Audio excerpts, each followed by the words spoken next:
ঢাকার অভিজাত বসুন্ধরা আবাসিক এলাকার এক কনভেনশন সেন্টারে ৮ জুলাই সকাল ১০টা থেকে সন্ধ্যা ৬টা পর্যন্ত চলেছিল গোপন বৈঠক। উদ্দেশ্য ছিল একটাই, শাহবাগ দখল করে শেখ হাসিনার দেশে প্রত্যাবর্তন নিশ্চিত করা।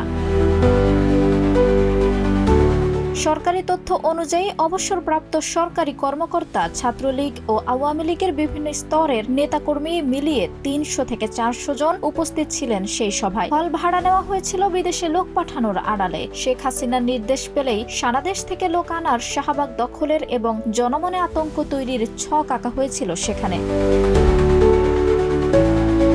ডিবির তদন্তে উঠে আসে স্পষ্ট ষড়যন্ত্রের প্রমাণ। ইতোমধ্যে গ্রেপ্তার হয়েছেন ২২ জন। এদের বিরুদ্ধে সন্ত্রাস বিরোধী আইনে মামলা হয়েছে ভাটারা থানায়। সবচেয়ে বিস্ময়কর তথ্য, এই ষড়যন্ত্রে জড়িত এক সেনা কর্মকর্তা মেজর সাদিক। তাকে উত্তরা থেকে আটক করে রাখা হয়েছে সেনা হেফাজতে। সেনা সদর জানিয়েছে, অভিযোগের সত্যতা মেলায় চলছে তদন্ত। দোষী প্রমাণিত হলে হবে কঠোর ব্যবস্থা। আইএসপিআর নিশ্চিত করেছে, তদন্তের জন্য গঠিত হয়েছে পৃথক দুটি সামরিক আদালত। দেশে আবারও কি অস্থিরতার ছক আঁকা হচ্ছে?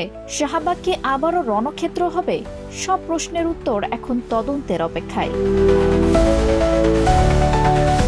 আঞ্জুম হক আরবি, প্রজন্ম ২৪।